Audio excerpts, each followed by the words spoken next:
Oh my gosh, we are live. Holy cow. I apologize for the 5 minute delay on starting here. It was goofy to set up. I had to switch accounts, no big deal. Uh, oh my gosh, welcome to our series four or episode four of this four-part free GovCon training series.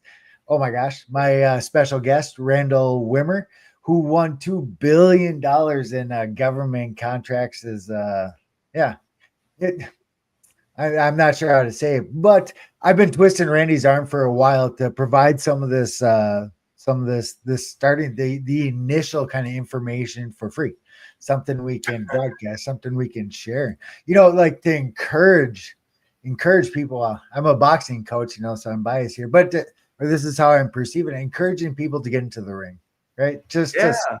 It's so hard.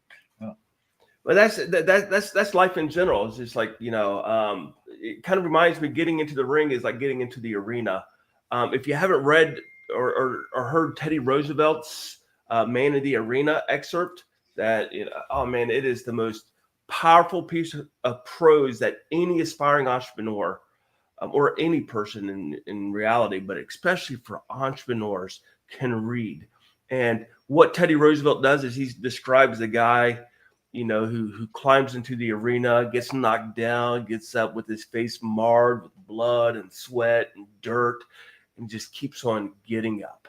And that is the person, whether he stands or falls, wins or loses, succeeds or fails. He did so greatly, and he's achieved something that very, very few people have ever achieved, and that's stepping into the arena. That is the hardest thing in the world. And if you do anything in life, just step into the arena. That's the one thing that I encourage everybody to do. And stand or fall, man, you're going to be great because you've dared greatly. oh my gosh. On I believe high level, what you're just describing, that's the point. That's the origin story. That is why we are doing this, because it's scary. Like, Oh, it really is. And you know what, though? I think what we do as people is we create these mental obstacles and we make things good call. out to be so much more difficult than what they really are.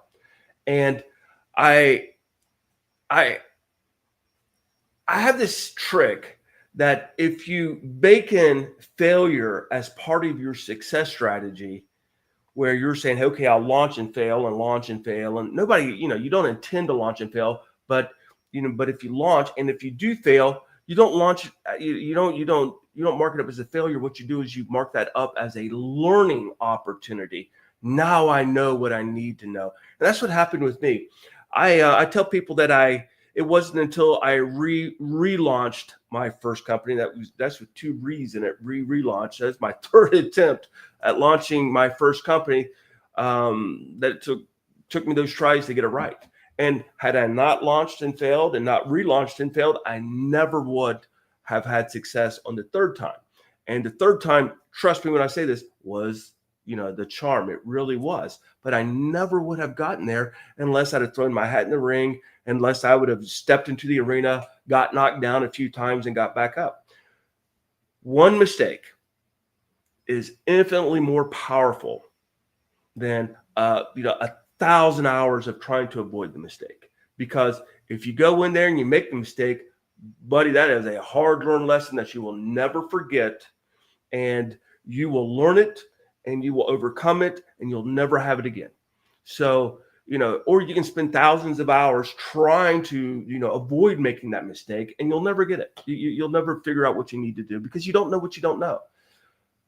Trying and failing gives you the knowledge of what you don't know. It was the whole reason why I succeeded, on my third attempt, because I would try it, and then I realized, like, holy shit, I don't know how to do any of this. And then what I would do is I would learn from that. I would say, okay, now I got a to-do list.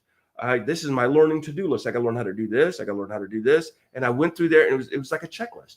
So by failing, what you do is you demystify one of the most terrifying things in the world, and that's launching a company.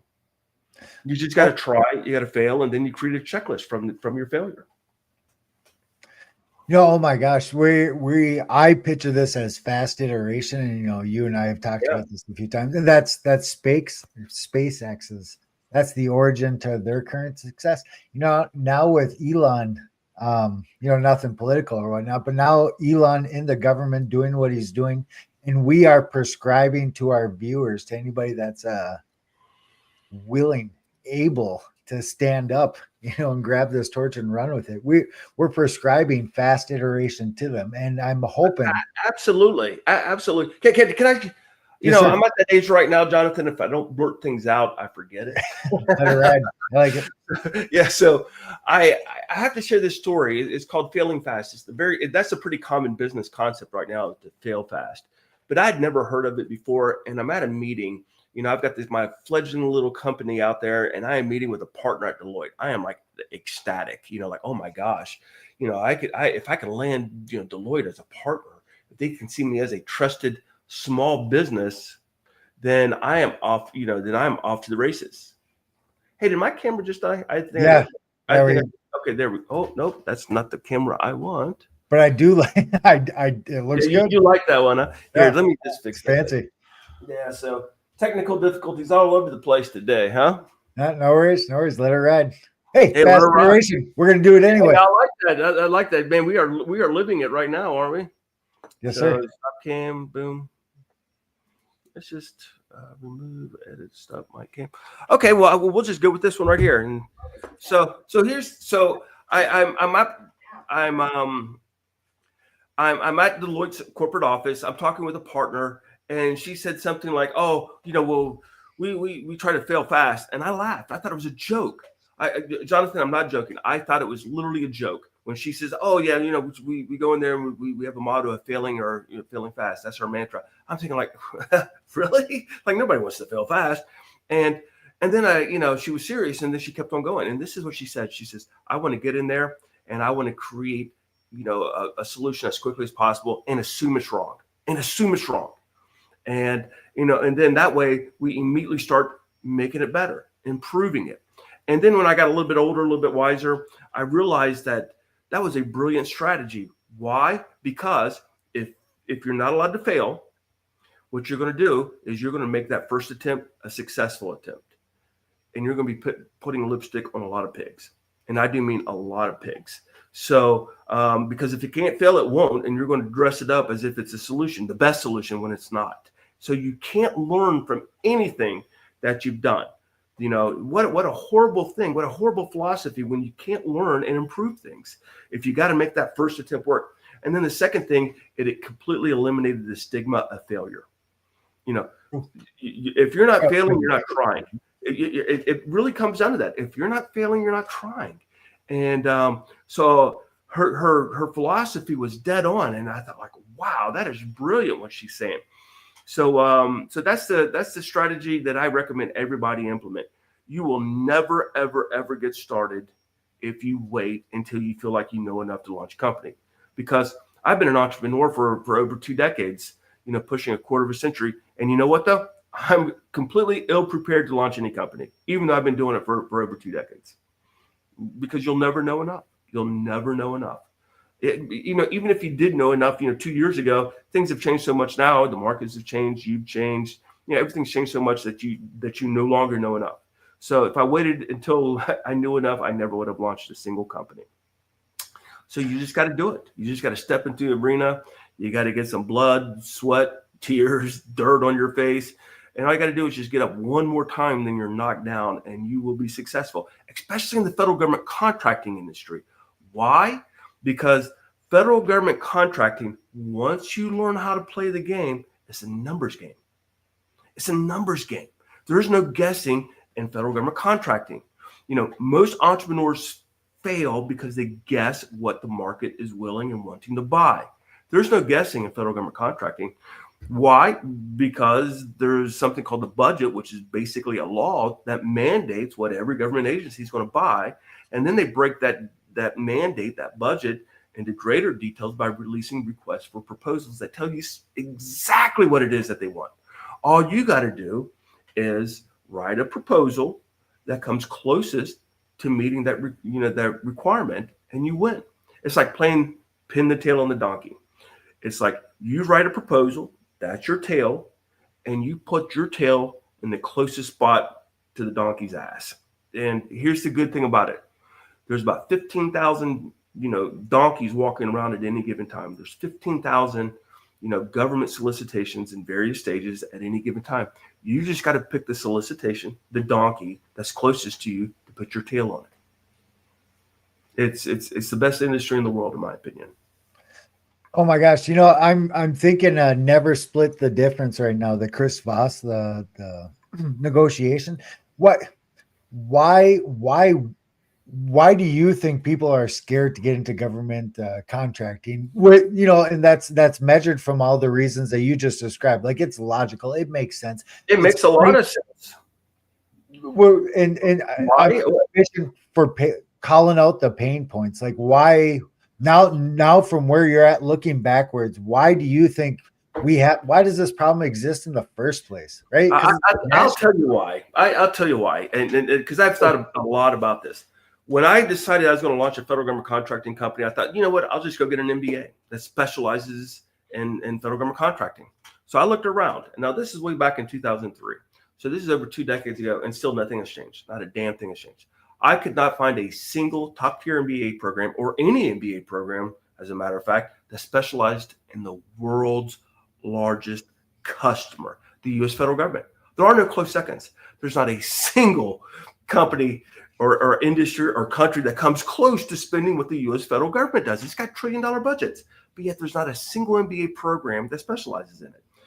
If you want to get in the automotive industry, there's MBA programs that specialize in that. If you want to get in the hospitality industry, there's MBA programs that specialize in that. If you want to get in sports entertainment, there's all kinds of MBA programs for those. Not a single one. So the total lack of training is and educational opportunities is a big reason. Nobody knows how to do it. Now, here's the deal.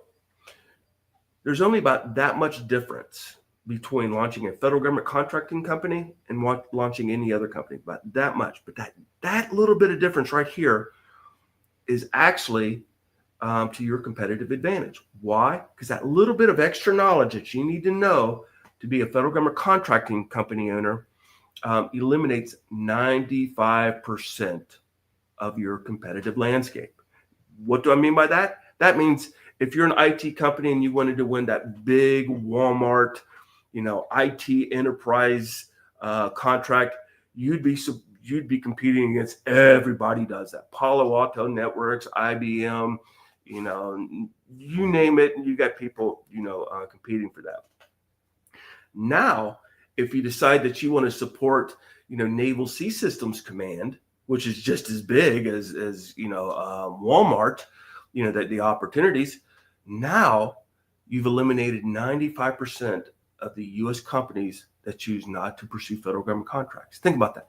95% of U.S. companies choose not to pursue federal government contracts. So there's all those competitors that are gone. But it gets even better than that. As a small business, you don't have to compete against Northrop Grumman, General Dynamics, IT, IBM. You don't have to compete against those. Why? Because of the small business set-aside program, Jonathan. It is a game changer. You are competing only against companies like yourself, new and small businesses. So that little bit of knowledge that you need in the federal government marketplace, that is learning that little bit of knowledge, which is hard, because there are no MBA programs that are out, that can do that. The training providers that do it, that are well known and branded, in the federal government contracting industry, they do it, but they only do it for companies that have very, very, very deep pockets. For example, if Northrop Grumman is bidding on a multi-billion-dollar bid effort, they're going to bring in a company that can teach them how to write winning proposals and to kind of walk them through it and guide them and all that kind of stuff. And they're going to pay millions of dollars for that service. So if you're a small business, you don't have millions of dollars just, sitting around to have somebody come in and train you how to be successful in this industry. That is the whole reason why I launched Government Contracting Academy, because there is a massive void, and I'm talking about a massive void in the marketplace, to provide training and resources for small businesses. If you have really deep pockets, You don't need it. You're already successful, or you can pay, these people to do it. But if you're a small business, you can't. So that's the market. That's the market that I wanted to help out. And so that's why I launched Government Contracting Academy in 2020. But getting back to what you said, the fear is because of a lack of knowledge. Lack of knowledge. There's no way to learn it. No way to learn it. It's word of mouth almost. That's the way I learned it. So I launched my first company in 2003. Failed miserably. Didn't even know how to get started. I always tell people I crashed and burned, but that's a lie, because you have to have movement to crash. You can't be, I was just sitting there, immobile. I couldn't move. I didn't know what to do. Like, oh, geez, I don't know. Hey, I don't even know how. If somebody wanted to give me a contract, just gift me a contract.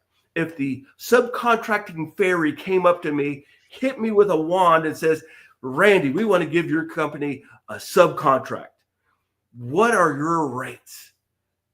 Well, you have to show your rate buildup. You can't make up a number in federal government contract. You just can't do that. The government, they don't allow that. Even when you're a subcontractor, you've got to justify your rates, because the government doesn't want to be fleeced. So you got to justify it. And I didn't even know how to come up with a price. You know what I mean?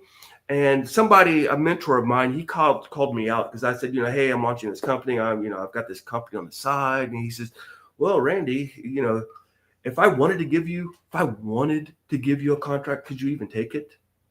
Now he says, now think about it. Could you even take it?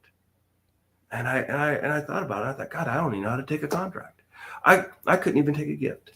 So it doesn't matter if the subcontracting fairy, came up and hit me with her wand. Hell, I couldn't even accept her gift. So that's the biggest obstacle. But once you overcome that much knowledge, that knowledge gap of that much, that's different than other industries, you have eliminated 95% of your competitors. It's like I said, and that's what I tell people. You want to find those barriers to market entry that you overcome, that the vast majority of your competitors can't. And that's what federal government contracting is. You're overcoming that much of a knowledge gap that other people aren't willing to invest in learning. And you are eliminating 95%.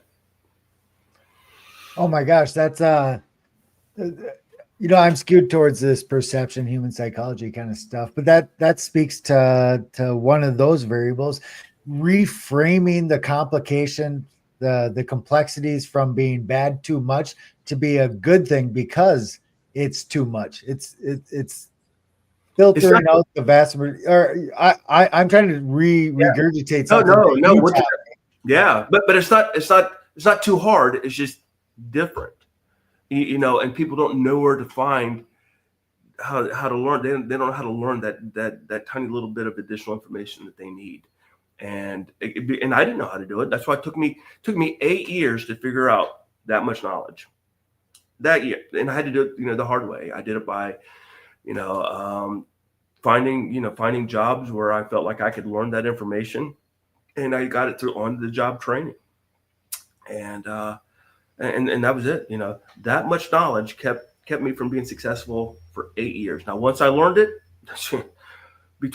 once I really learned it, I really learned it in 2013. So from 2013 to 2016, I won nearly $400 million in prime contracts as a small business owner. What was that number? Could you say that again? Yeah, $400 million, nearly, somewhere between 350 and 400. Now, I was being acquired during, at the end of that period. So some of those proposals I wrote, but weren't awarded until after I, was acquired. So I'm counting those because I wrote the proposals. My team did.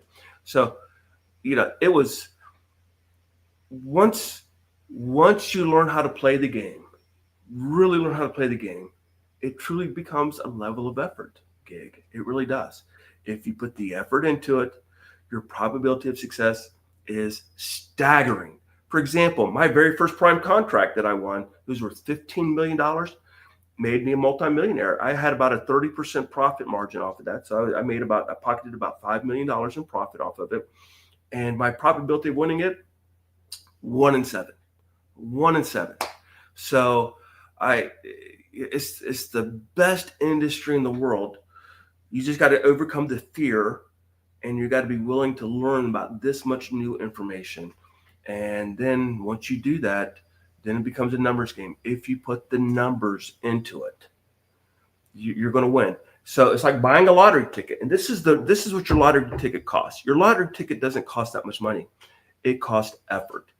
If you spend about 2 to 3 months of your life writing a massive proposal, for a massive contract, and you submit it, you're going to have somewhere, I would say on average of about 1 in 8, probability of winning. I have been on very, very, very few large prime contracts as a small business where I had a bid field over 15. I think I had one that was up to 15. And half the bidders, when you're bidding in small business set asides, half of those bidders, man, they don't even know what the hell they're doing. You know what I mean? It's like, so they're not even really competitors. So even if you do have a bid field of 15, only half of them are real. That's a big deal, because that's a perception thing. Tons of bidders, but the reality is most of them, well, I think you just said half, they don't even qualify. Yeah, So, they qualify, but they don't know how to submit a compliant bid because they there you don't go. know. Yeah, they don't know how to do it. And I would say that's and trust me, the government will never ever collect data on this because they don't want people to know. But I would say about half of the small business bidders, small businesses, they don't even know how to submit a compliant proposal. So, half of the people who are bidding, they're not even in competition, because their proposals are going to be received and immediately, filed in this circular folder file system called the trash can, because they're non-compliant, because they haven't even come close to learning the necessary, knowledge that they need in order to be able to submit a compliant proposal. Oh my gosh, there's a couple of different things going on in my mind. Well, first off, that knowledge to submit a proposal. I want to put a pin in that, and then go back to the other part. The fact that that 50% is being rejected because they don't meet the requirements for the proposal, Mm-hmm. also reframe that speaks to the positives. That's the opportunity of government That's the contracts. opportunity. Yeah, I know. Because if you get those, and it's That's right. and what you say, like, it's listed, it's public information. The customer tells you exactly what to give them, and now it's just Yeah. on you to give it to them, or That's right. You know what? And I will say this: I could go and I could go out right this very second, and I could randomly select 100 small government contracting businesses, 100, and I guarantee you, 95 of them will not even know how their proposals are really scored. They don't know. They think, and I'm going to give you the perfect example. This is the example that I always use. Let's just say you're an IT company and you want to do cybersecurity work, and you're really good at it, and you see this request for proposal that comes out and it says, "Oh my goodness, this is a cybersecurity request for proposal. We know how to do cybersecurity. Let's respond. Let's tell them how great we are at doing cybersecurity." And they assume that their cybersecurity abilities and knowledge is worth 95% of their proposal score. Kind of makes sense if you think about it, but that's not how the government thinks. And the government tells you how they think, and they're going to tell you, and they tell you how they score your proposal, but nobody cares to research that and learn it. So I will give you this: your cybersecurity solution will be worth more than any other section. But this is how the government thinks. They think like, yeah, we like your solution, but how do we know we're going to be able to get that same quality product or service from you day in and day out with every single one of your deliverables? We want to see your quality management plan. And this isn't just a solution. This is a contract. You got to manage it. You have subs, you have employees, you have contract deliverables. We want to see your management plan. And while we're talking about management, how are you even going to transition this contract? How are you going to go from day one of your contract award and completely go from not having any employees on site, doing none of the mission, to doing 100% of the mission with 100% of the employees during a 30-day transition period? We want to see your transition plan. And while we're at it, how are you going to staff these people? We want to see your staffing plan. So every single time the government asks for something additional, what they're doing is they're diluting the value of your solution. So even though your solution may be worth 20 to 25% of your overall score, your quality management plan that nobody thinks about, hell, it's worth 10 to 15%. And nobody ever says, you know what? Hey, we're ISO 9001. We're going to rock the quality management plan piece of it. Nobody ever makes a bid decision, because of their ISO certification, but they should. And the reason why is because the vast majority of that proposal are standard sections.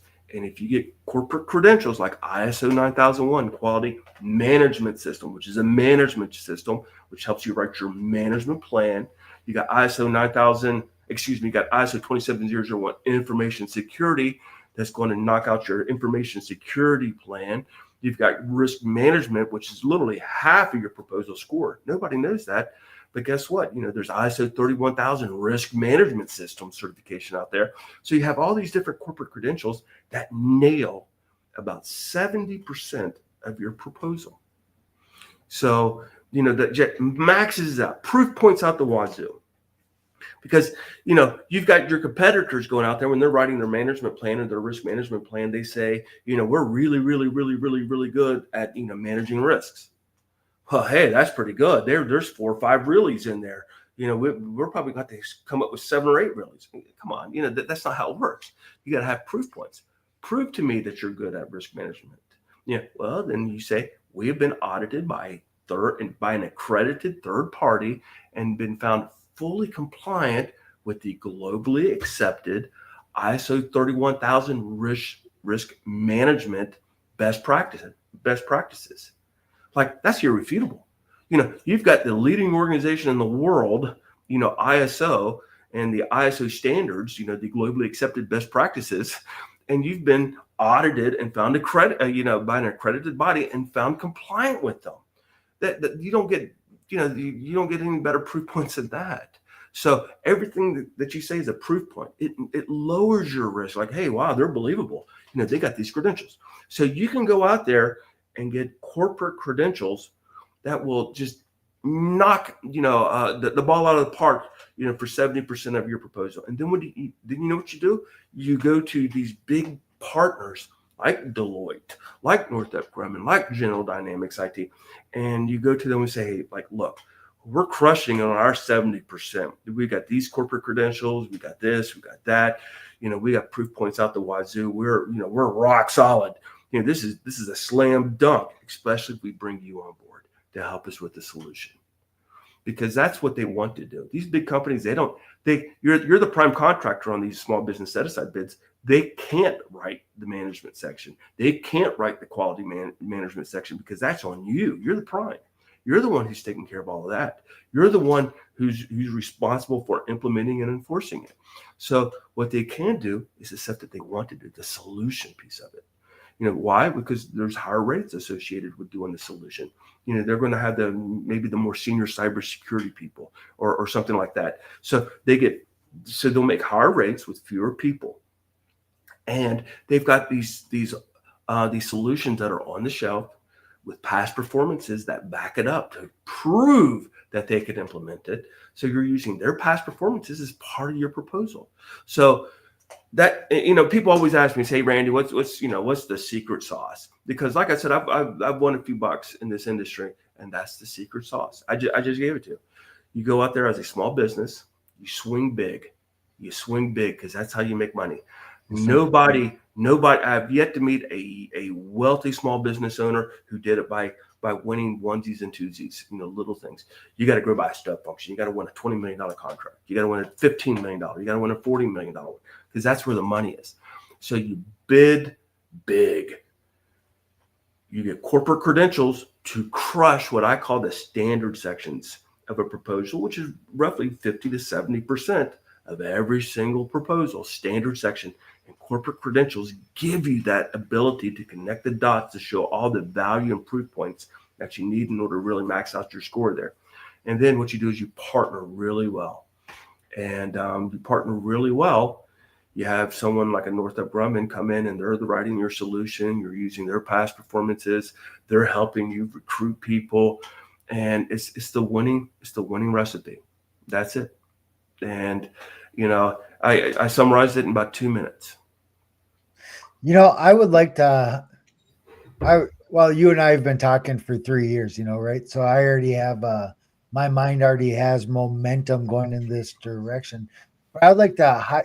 You said, I believe you said no secret, or I'm not sure how to say that. Oh my gosh, would you agree? Would you say that swinging for the moon, going for the big ones, it's that could be the secret, and it's not so much a secret, it's just counterintuitive. And I remember it being counterintuitive when I first joined Government Contracting Academy. Like, safe and cautious seemed like the intuitive choice, and that's not what this is. That is not the best. You get stuck in the mud for infinity.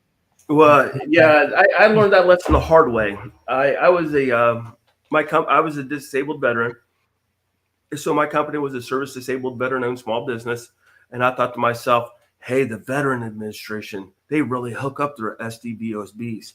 The Veteran Administration, they really help their service disabled veteran owned small businesses. I'm going to focus on the VA. And I did. And I bid on something that I thought I could do. Like, wow, this is about a 6-person, project management support services effort. I can do that, you know. And so I bid on it. Well, so did 51 of my closest buddies. There were like 52 bidders. I had less than a 2% chance of winning this tiny little contract. And the company who won it, they ended up doing it at a loss, meaning like they actually lost money on that contract, because that's the only way you win when there's 52 bidders. That's the only way you can differentiate yourself. Why it's so small that anybody can do it, so risk isn't that big of an issue. It's a generic service offering, project management. Anybody can basically do that. So the question is how do you differentiate yourself? Price. And if price is the only way that you can differentiate yourself, I guarantee you that there's going to be a crazy ass company out there that's willing to do it at a loss, either knowingly or unknowingly. And most of the time it's unknowingly. They think that they're going to, they're making money on that price because they don't know how to price it properly.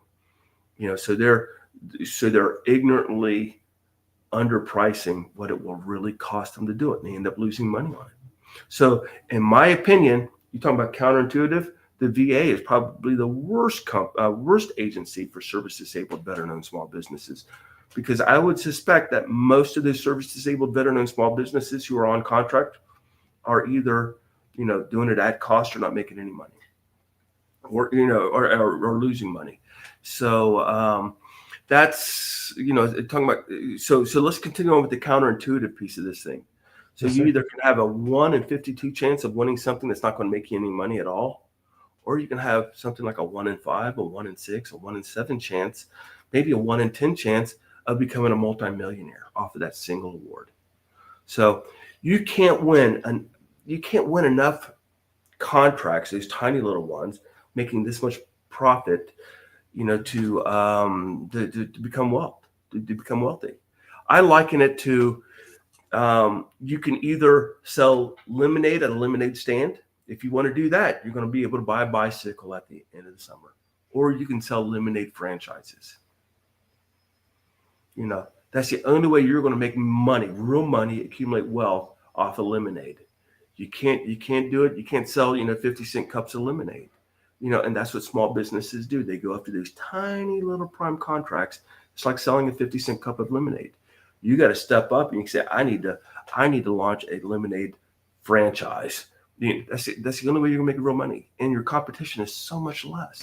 Your expected value, everything that you should do in this industry when it comes to bidding should be done on your expected return on investment. And so let's, now I want to turn into a math geek. So what does ROI, return on investment, really means? Return on investment is your expected value. And your expected value of a win is your probability of winning it times the value of it. Now, if you've got a 1 in 52% chance, a 1 in 52 chance of winning, well, you've got less than a 2% probability. And if it's a small contract, well, your payoff is very, very, very low. So your expected value of that VA bid is like nothing. It's pennies. So now you got to figure, how much effort did you put into winning it? So your return on your investment to win it, is going to be very, very, very low. So your expected value of that VA bid is like nothing. It's pennies. So now you got to figure, how much effort did you put into winning it? So your return on your investment to win it, is going to be very, very, very low. So your return on your investment to win it, is like nothing. It's pennies. So is like nothing. Now, if you compare that to I'm going to bid on a $20 million contract, believe it or not, the effort between a tiny bid and a big bid is not that much of a difference. So your return on investment is tremendously higher because your probability actually increases because you got fewer bidders, and your payoff is massive. It's millions. So this is, again, this is the ultimate and counterintuitive there, Jonathan. I have this rule I call 1 + 1 = 11. The effort it takes you to bid on one $1 million bid plus another $1 million bid is the same amount of effort that it would take you to bid on one $11 million opportunity. So you can either put that same effort into pursuing something that's 11 million in size versus two $1 million opportunities. Now, one's going to have a hell of a lot more payoff than the other.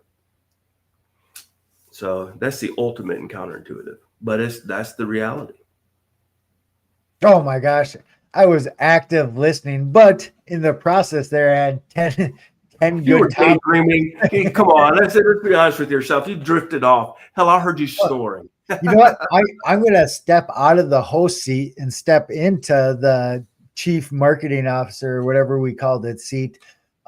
This is a big deal. I think this is how I will lead with our promotions going forward. Speaking to that $40 million bid, not a $40,000 or $40 million proposal. I will speak to that. I'm going to lead with this counterintuitive part. Why? Because, well, on the psychological level, or just real quick, but it shows how awesome it could be. It starts by painting that picture. This is what your life could be like, right? Yeah. Plus, it's a differentiator from everybody else that's not thinking. Well, you know what? And you've got a point there talking about differentiation. That's how I've differentiated Government Contracting Academy, because there's a handful of companies and people out there, and they're helping people in government contracting as well. But that's what they're doing. They're helping them with the side gigs. And for example, they're teaching them how to be resellers for small ticket items, how to get their company listed in a GSA catalog. That's small ball. And what do I mean by that? I'll give you a perfect example. Somebody needs to have printed envelopes, with their return address on it or something. They'll release that, and it'll be a $15,000 gig. And so somebody will be really clever, and they'll find a printing service that'll do it really cheap. And so they'll say, okay, I can get them. I can buy them from this company, and I'll sell them to the government, and I'll mark it up by 3% or 4%. So I'll make 4% profit off of it. Now this is a $15,000 gig worth $15,000 worth of envelopes. So they'll make 4% off of $15,000. It's like, and it'll take months of effort to do that. I'm thinking, like, why? You know what I mean? The government contracting industry is not set up for a side hustle where you're allegedly getting spending cash every week from it. That's just not how it's done. It is optimal to play the lottery, the wealth accumulation lottery game. It is perfect for that. So these companies and these people who seek their help, I have no idea why they do that, because this is probably one of the worst market spaces for side hustles. And the reason why I say that is because the government is slow moving. The amount of work that you put into something isn't going to pay off, for months. So when it does pay off, hell, it should pay off big time, not 4% off of $15,000, because again, the fixed costs that you have in writing a proposal, it's, it's not much difference between doing it for a $40,000 one and a $40 million one. Again, that rule of 1 + 1 = 11. The level of effort you put on one $1 million bid plus another $1 million bid is the same as you'd be putting into an $11 million bid. Oh, we just lost your camera again. Okay, go ahead. No worries. So I barked up the state procurement tree for a little bit, and I believe it was Apex here I was working with in Minnesota. I attended a few conferences at Camp Ripley. It was awesome. Crazy supportive. I was blown away by how helpful these government employees are. I'm not sure how to describe it, but how helpful these dedicated people to whatever these people that are dedicated to help build up government contracts. It's very similar to our spiel. Uh, Observation.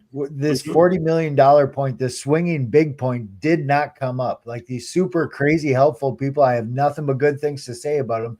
Did not provide the strategy that you're prescribing right now. They did the exact opposite, 180. They were prescribing the little ones, the play it safe and cautious Yeah. and whatnot. So if that sample set applies to the total population, the government is not preaching swing big. They're preaching swing small, which Oh yeah. Well, well, first of split all, the safe, people in the right? government, they don't know a damn thing about entrepreneurship, and that's not their fault because they're not entrepreneurs. They're in the government. They're government employees, and so I tell people that if you go to the government, because there's a lot of government programs out there, Awesome. that are Yep. designed to help you, which is great.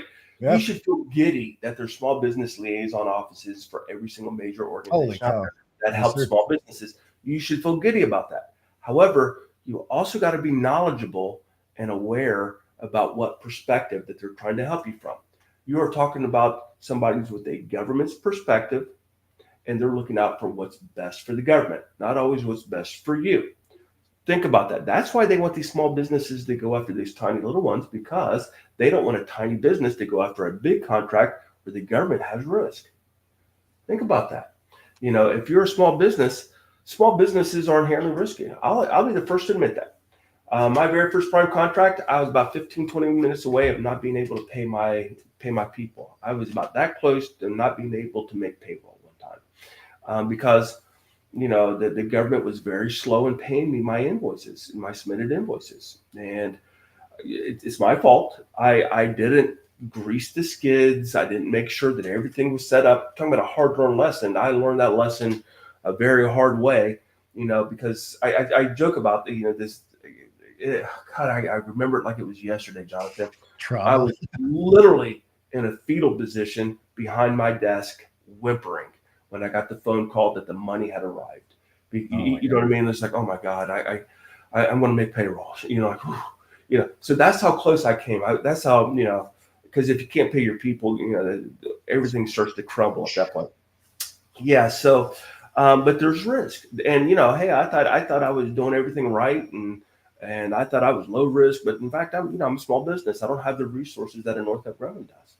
Northrop Grumman, if the government's slow paying them on their invoices, they don't have any problem. They got all kinds of cash reserves. If they don't, they can go to a bank. He's not going to loan money to Northrop Grumman.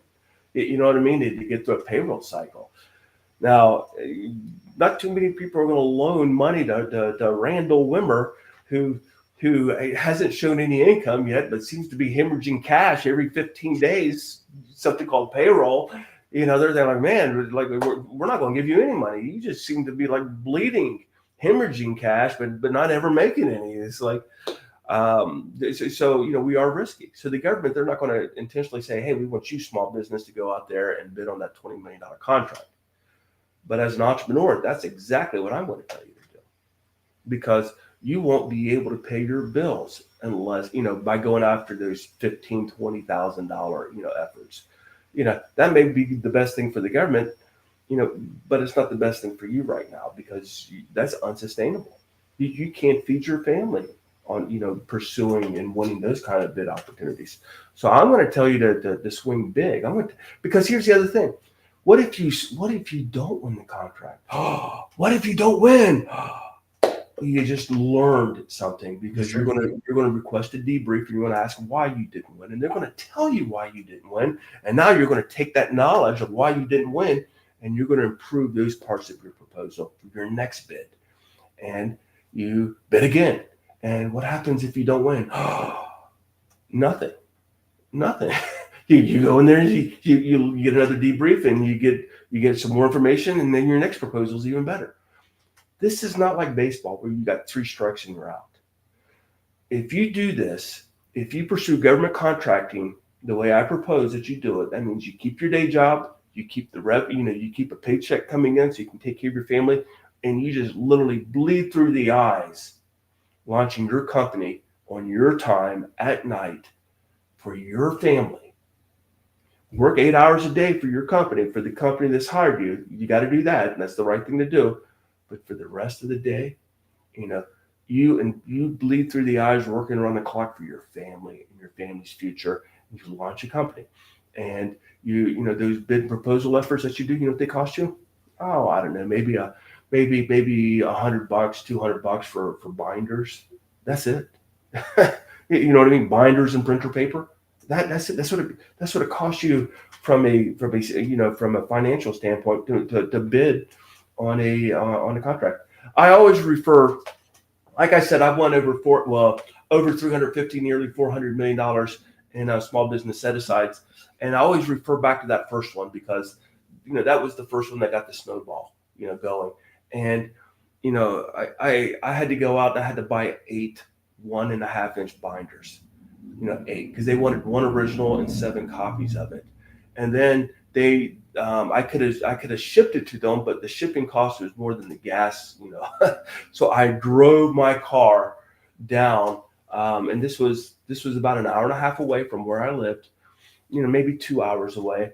And now this is a little dangerous. I don't encourage anybody doing this, but I had pulled a few all-nighters writing that proposal, trying to make it as best as I could, provide the best proposal I could. And I remember driving down there, and I was struggling staying awake. And I got there before the office opened, because I wanted to be. You either want to be the first or the last to drop off your proposal, because you leave an imprint. If you're the first, or you're the person who came in at last, they kind of tend to remember you better. I wanted to be the first, so I'm down there, and I remember sleeping in my car for about 40 minutes before they actually opened, and the office did, and I went in there with my stack of binders. Again, I'm bleeding through the eyes. I'm so damn tired. I'm like, and after I dropped it off, I went back into the car. I didn't want them to see me asleep in the car, so I moved into a different area, to another parking lot, and I slept for a few hours before I drove back home. That's how I submitted my very first proposal. But you know what though? I was talking not winning proposal, first prime contract winning proposal. The ones that I'd submitted beforehand, I had bled through the eyes just as much as I did for that one. No more, no less, because that was the cost of the lottery ticket, and that was probably the fourth. I think it was about the 4th lottery ticket that I'd bought. And when I say lottery ticket, I'm talking about prime contract proposals that submitted. The one that I won was probably number 4. I can remember 2 as, I'm getting older now, so I remember 2, definitely 2, and I think that there was a third losing one before I hit pay dirt with the 4th one. But that's the game you play. You know what I mean? You swing big, and there's no cost to losing. Only to your ego, I'm like, damn, I lost that, but I learned a lot from it. Like, man, they didn't like the way I wrote my management section at all. So you rewrite it, and you make it better. You give them, what you think they want the next time. Oh my gosh. Kind of swinging from the hip here a little bit. So my spiel, we are giving away, Randall Wimmer and Jonathan Geyer, we are giving away everything Americans need to start the government contracting business now. In terms of this tribal knowledge, the lessons that you learned, I believe you said it took 8 years to figure something. You're giving that away for free. You're giving that 8 years, that lesson that took you 8 years to earn. You're giving that away for free, right? The strategy, and here's the other strategy that is. One, without corporate credentials, you can't differentiate yourself from your competition. Oh, that's where I was going with that. Yes. Yeah, sir. Yeah. So you can't differentiate yourself. So there's right now, I think, there's hundreds of thousands of companies that are registered in SAM.gov. There are, I think 140,000 companies, small businesses that are registered with the SBA Dynamic Small Business Database, registered to receive, prime contracts. So there's 140,000 companies, small businesses. So when you launch your company has a blank resume, 100% blank. Your company has not done a damn thing. Now you have. He may be the most impressive person in the world, but your company that's competing for the contracts, it's got no past performances. It has no references. It has no credentials. It has no qualifications. It's got nothing.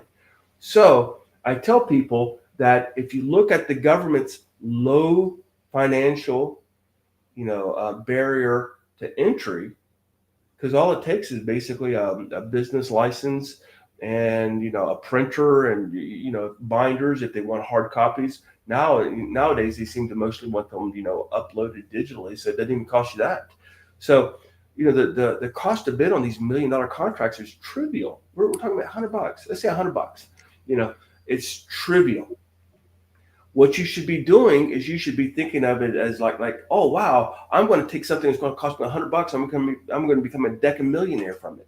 Don't think of it that way, because that's kind of naive to think like, oh, it's only going to cost me a few $100 and become a decamillionaire.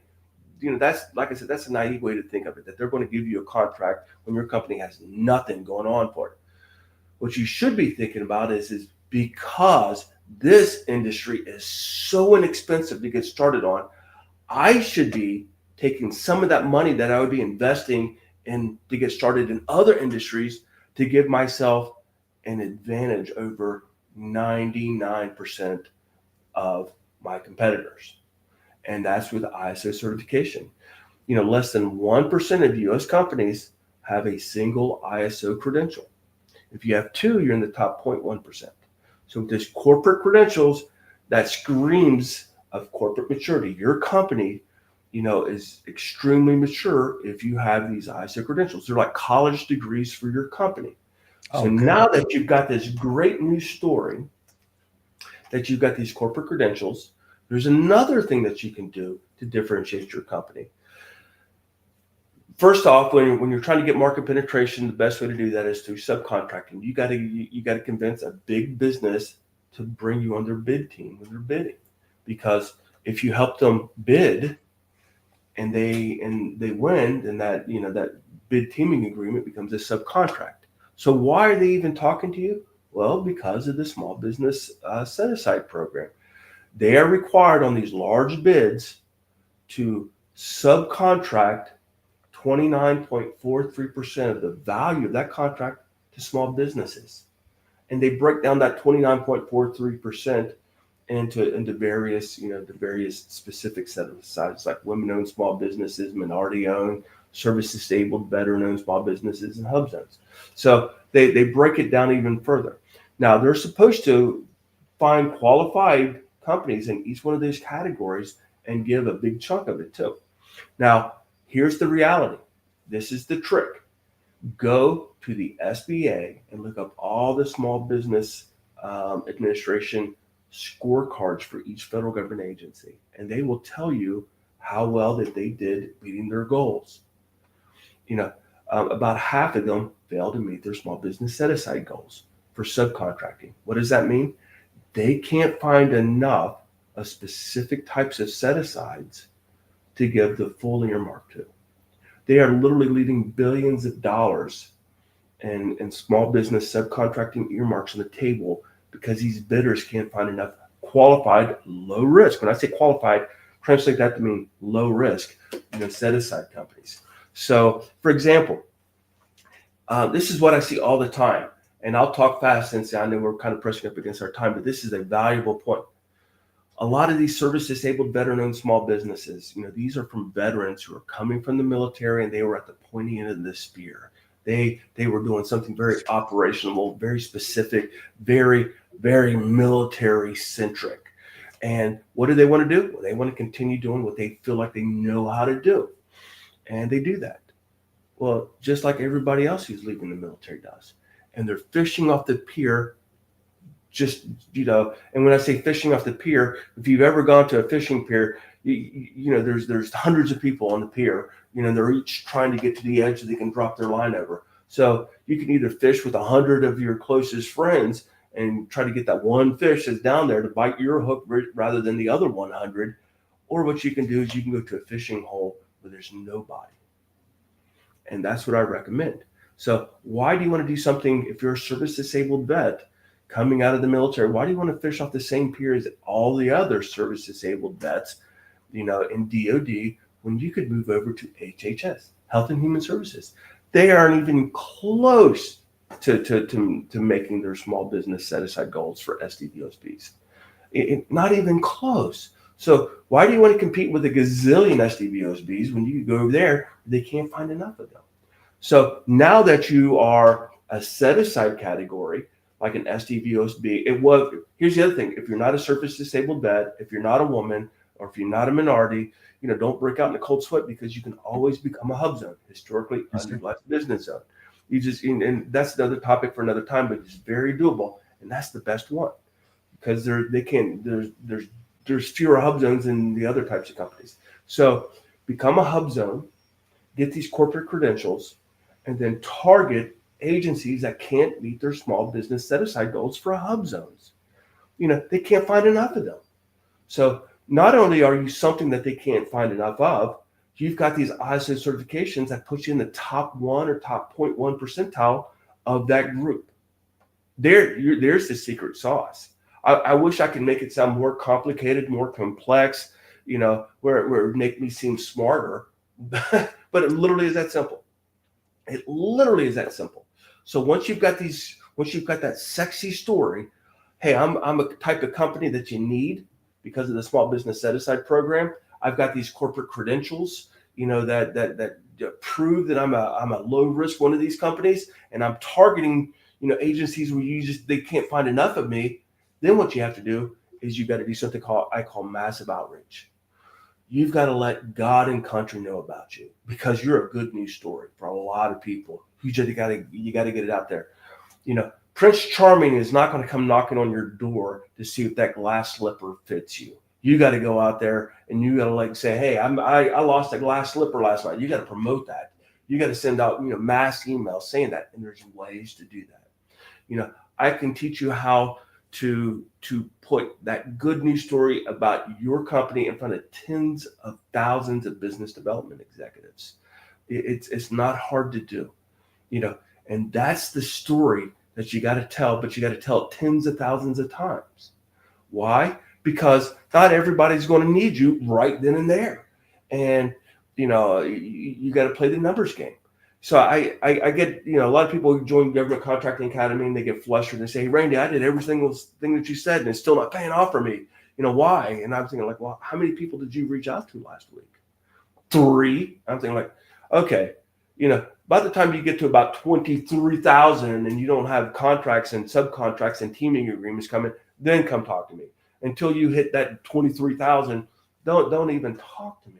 But there's ways that you can automate that to do it really fast, really easy, and it's happening in the background. And then, so that's the real secret sauce is to get subcontracts. Oh my gosh, and I'm going to ambush you with this here in our last minute and a half. I like the number 3. What do you think? What would you say the 3 biggest points for somebody that knows nothing from 0 to 1? That's what I'm picturing here. Somebody that knows nothing to start to bid on their first contract, win or lose, doesn't really matter. What are the 3 points? 3 Randall Wimmer suggestions. 3 Randall Wimmer suggestions. Yes, yes, it wouldn't be for bidding on a contract. It would be getting on a bid team to get a subcontract. Oh, good call. That's how you do that. Okay, so number 1, I would say you got to differentiate your company from the 99% of the other companies out there who are trying to do the same thing. And you do that through corporate credentials. So step number 1, get corporate credentials, make yourself sexy. The second thing that you do is you got to let everybody know how sexy you are. So that's what I call massive outreach. That's what I was just talking about.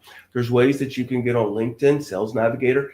LinkedIn is like crack cocaine for business development executives in our industry. It really is. So you can use LinkedIn, Sales Navigator, or whatever to filter those groups of people, that need small businesses like you.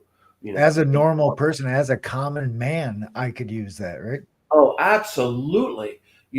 So then you do that massive outreach where you are reaching literally thousands, tens of thousands, per month of these business development executives who need to find small businesses just like you. And while you're doing that, while you're doing that outreach, trying to get on bid teams, then you got to learn the industry. You got to learn what's the next step, because otherwise you're going to get caught flat-footed. Because the next thing they're going to ask you and say, okay, what are your pricing? We need to see your price work up. And then you're going to say, well, shit, what the hell is that? So those are the three things you got to do. One, get credentialed up. And when I say credentials, I'm also talking about like HubZone. That's the certification that you can get that's about your company. So get credentialed up, do massive outreach, and then what you do is you got to learn the industry. And if you do that, it becomes a level of effort game. You keep on driving and pushing and pushing. It literally is that simple. It's not hard, it's not easy, but it's that simple. There's a big difference between a marathon is about the simplest thing in the world. All you got to do is just run. The hard part is you got to do it for 26.2 miles. So this is the same thing. This is like running a marathon, but you're going to finish it. All you got to do is just keep moving. Oh my gosh, we are at time. That was an awesome way to. Figured I pounced on you with that question. Super cool. Yeah. I would like to give a call out to Laura Torbett, who is a fan of our shows, and she's been super supportive since you and I started doing this. She put a comment on. This was a long time ago, so I'm reading it out of context. Sounds like something I'm dealing with, and I believe, oh my gosh, it was in the earlier part of this presentation. Super cool, super cool. Well, Randy, this is it. This is the end of series 4. Which let's build from that. And real quick, we're over time here, but let's describe what we're doing next week. I haven't preached about that yet within this series. Well, I think we should reboot. You know what I mean? Because even if you got it the first time, it takes a little while to get this in. Like I said, there's about this much knowledge that separates this industry from the other industries out there. But it's this little bit of delta is the difference between becoming a decamillionaire and being too scared to try. And so that's I say we reboot and we go back and we start this 4-part series again. And then I say we start out with, why is government contracting so much better than the other industries for first-time entrepreneurs? And then from there we start building off of it until we ultimately wrap that series up, and then we either do it again or we start a different series, like how do you write proposals, or how do you get subcontracting, or how do you get these ISO credentials, or whatever it is. But I think to kind of reinforce a baseline for everybody, I say we redo this 4-part series again. Yes, sir. Yes, sir. I concur. I say we do this until we fix the problem, this national level problem. Like, somebody's got to do it. Somebody's got to do it. We're willing. Well, here's Jonathan, when the new administration kicks in, there's going to be turmoil, and starting 2025, because one is we got a new administration. That administration feels like they have a mandate to increase the efficiency of the federal government. That means change, and they have control over both houses of Congress. It's going to happen. Yes, sir. Turmoil is going to happen in the federal government, market space, and turmoil is the best thing in the world for small businesses, but most small businesses won't see it. So that will scare even more people away from bidding, when in fact the opportunities has just tremendously improved because of that turmoil. Turmoil always favors small businesses, and there's lots of reasons why. There's realignment with budgets. There's and small businesses, they can do, for the most part, about 80% of the services small businesses can do it just as well as any big businesses, but they're not given the opportunity until the government is forced to reduce their budget. If you're working with General Dynamics IT and it's costing you $10 million, a year, and you got a 20% budget hit, in order to keep General Dynamics IT on the payroll, you either got to reduce your mission requirements by 20%, or you got to go and you got to give it to a small business who can do 100% of that mission requirement for 80% of the cost. And that's what I think is going to happen next year. It's that there's going to be budget realignment. So there's going to be winners and losers. The winners have more money to spend. That helps everybody out. But when they have less money to spend, that helps small businesses out. Oh my gosh, Laura, I can see her comments over here. She just asked for any examples, and this was about 30 seconds ago. I don't remember specifically what you were saying. Maybe it's in the realignment of the government. Yeah. Oh, you're talking about examples? Yeah, she asked for examples, a little more specific. Okay. Well, here's the easy as that. example. This is what I think is going to be happening next year in 2025. Every single time that you eliminate a federal government employee, that body doesn't go away. Oh my gosh, good call. What happens is that just simply gets converted to a contractor. So every single time that they're going to fire a government employee, 9 times out of 10, all they're going to do is convert that into a government contracting position. So these government positions are going to be coming into contractor positions. That's the first opportunity, and that's going to happen in wide scale, I think. The second thing is that when you combine multiple contracts together into new contracts, that really helps out everybody, because right now the incumbent, if you have a contract and it doesn't change at all, and you presently have it, when it's recompeted again, you have a 70% chance of winning it. Why? Because you know everything about it. You have zero risk, zero transition risk, all that kind of stuff. And so that means that everybody else is bidding on it. They have a combined 30% chance of winning it. Combined 30%. And the incumbent has 70%. But what happens if you have 5 contracts that are all going to be chopped up and combined into 3 new ones? What that means is, my camera's changed back and forth. It looks good. I like this camera. It's a great angle. So what that means is there's no real incumbents. So that means all the bidders are going to have an equal chance of winning, that 100%, not 30% combined, but 100%. So everybody's probability of winning significantly improves. So that's another opportunity. And then the other opportunity is when they have budget cuts and they need to assume a little bit more risk to go with the lower cost small businesses. Until there's a budget cut, there's no compelling reason for the government to be willing to accept more performance risks. None at all. It's like, if I got a $10 million budget every single year, and that's what it costs me to go with, Northrop Grumman or General Dynamics or IBM, why would I say no? No, I want to accept more risk. I want to increase I want to make my job more difficult as the program manager on the government side. Nobody does that. It's not until somebody says, like, hey, Randy, you no longer have $10 million to do this, to support your mission. You only got $8 million. So you can either have 80, so only support 80% of your mission, with these big companies with no risk, or have 100% of your mission, supported at 80% of the cost, but you got to assume the risk of going with a small business.